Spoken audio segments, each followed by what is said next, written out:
In the last 5 years, I have reviewed quite a few older games that have come out for the Wii's Virtual Console, and I've gotten multiple requests to give you my top 10 list of my favorite games that I reviewed for the Virtual Console. So I thought with my 500th video coming up, I'd go ahead and do it. Now I did decide to stick to one per franchise, and by that I mean one Mario game and one Zelda game. And yes, that's a spoiler, but that's more of a no-duh spoiler, as you knew it would be on the list somewhere. Now before I start this list, I want you to remember this is a list of games that I've reviewed. If your favorite game isn't on this list, it's probably because I didn't review it, or I don't agree with you. Over the last 5 years, I've only done about 50 or 60 Virtual Console games. I'm mostly focused on the Wii, so that might be another reason why your favorite might not be on this list. So with that said, here we go. Number 10. Pac-Man. You know, I thought I'd start off this list with a very simple game. Yeah, it's a very repetitive game, but you know what? I still enjoy playing it. And it's definitely one of those titles that when you bring it out, people are going to instantly go play it. Pac-Man. Originally named Puck-Man, the creators changed the name because they knew that there would be a lot of no-good teenagers who would remove the P from it and add in another letter. Come on, we all know what I'm talking about. Duckman. How crazy would it be if they changed it to that? Silly teenagers. Number 9.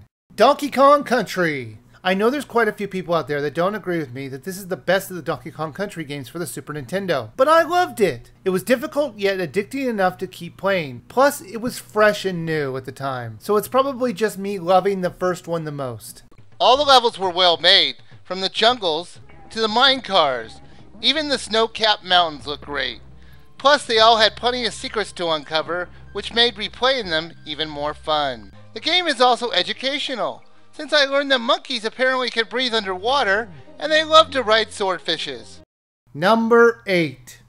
Sonic & Knuckles. I have reviewed every platform Sonic game that was out for the Virtual Console, and that was a lot of them. And I picked this one out because it was the best of the bunch. It took some of the best gameplay elements of Sonic 2 and improved upon them. If you ever want to play a great old school Sonic game, this is the one you should play. But if you play as Knuckles, you'll find that he has the ability to float in the air and latch onto walls like Spider-Man. This becomes useful when you want to access parts of the game that Sonic can't, like high walls. Knuckles was fun to play as, even if he couldn't jump as high as Sonic. He made up for it with his own abilities. So it makes replaying this game even more fun. Number 7. Starfox 64. I'm not a big fan of space fighter games, but there was just a charm to this game that I couldn't deny. I love the different ways you could exit a level to branch off in different paths so you could play the game in multiple ways. It made the title very replayable and definitely worth the money to download it. You'll always be doing something different in every level, so it made every level exciting and fun to play. However, there was one level where I could have sworn I've seen this exact scenario before. You had to destroy a bunch of enemy ships, then a mothership comes down to fire a destruction beam into a building. So you have to destroy its main weapon before it can take out the building below. I just can't place where I've seen this before. Number 6. Punch-Out!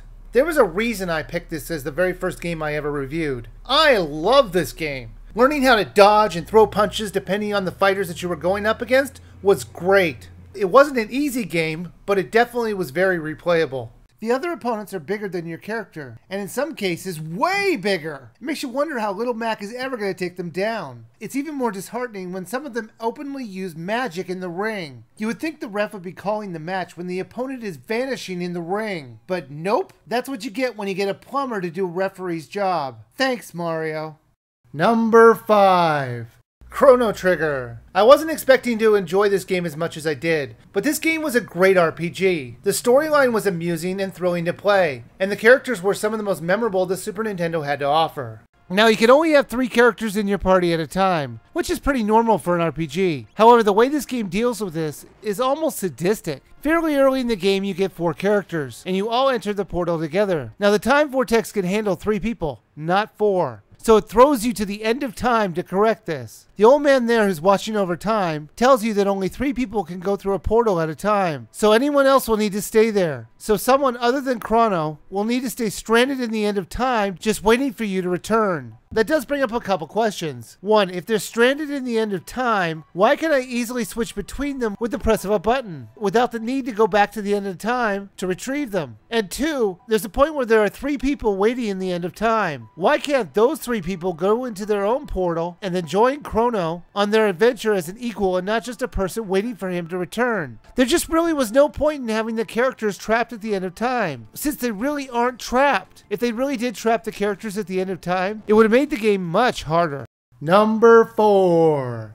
Kirby 64. I picked this one because of the ability to combine powers. It was a fantastic gameplay addition that should be standard in all Kirby games, as mixing powers was very fun to do. Plus the gameplay was very entertaining. The gimmick of this game is that you can mix enemies' powers. I thought it was very clever because you mix and match powers, so you never quite know what you're going to get when you mix 2 powers together. Sometimes you can make something that's completely powerful, and sometimes you can make stuff that's absolutely worthless. But this one combination will kill you if you use it too much. And this power is dynamite. Dynamite! What was that? Sorry.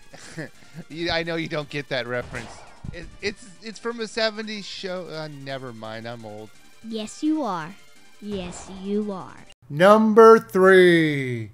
Harvest Moon. This one might surprise you that it's on this list, as I wasn't expecting to love this game as much as I did. But this title sucks you in with its simple premise and never lets go. I can't tell you of how many hours of lost sleep I got just wanting to get my farm just right. Alright, let's get a farm-in. Ugh.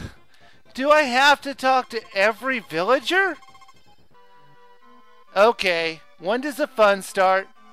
Could this be any more boring? Okay, so I get it. You have to grow vegetables, then pick them, then repeat.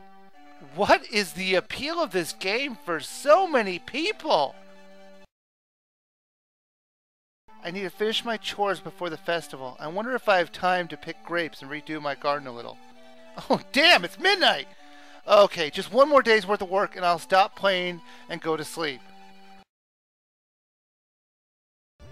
Man, do I have a busy day today. I gotta harvest all those vegetables, plant more grass so I can have more feed for the chickens, and... oh no! I gotta get up in 3 hours?! Number 2. Mario 64. When I had to choose from all the NES games, Super Nintendo games, and N64 titles that Mario had to offer, I went with the one that I found had infinite replayability. It's the kind of game where you can wander around the grounds of the castle for an hour and not get bored. It's still a fantastic title to play. Mario 64 was revolutionary. I remember everybody buying an N64 but Mario 64. Well, they didn't have much of a choice. It was that and like Pilot Wings. I mean, literally, when you went to Blockbuster to rent... Blockbuster is a rental store where you could rent videos. I actually rented the N64 to try it out.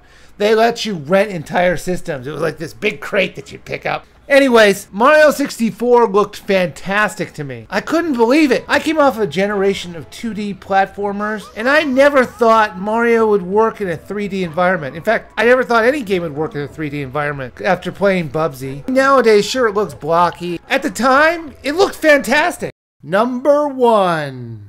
The Legend of Zelda: Ocarina of Time. There's no big surprise here. The game is great. This is the title that brought Zelda into the 3D world. I remember playing it for the first time and just being amazed at the freedom and size of the game. It's so much fun to play, even 15 years later. And if you've never played it before, you're really missing out on a fantastic game. Alright, what was your favorite thing about this game? I like the secrets about this game. There's a lot of them. Well, Zelda games are always about secrets, and they definitely don't disappoint in this title. Whether it's an Easter egg or a secret fairy fountain, they're always really cool to find.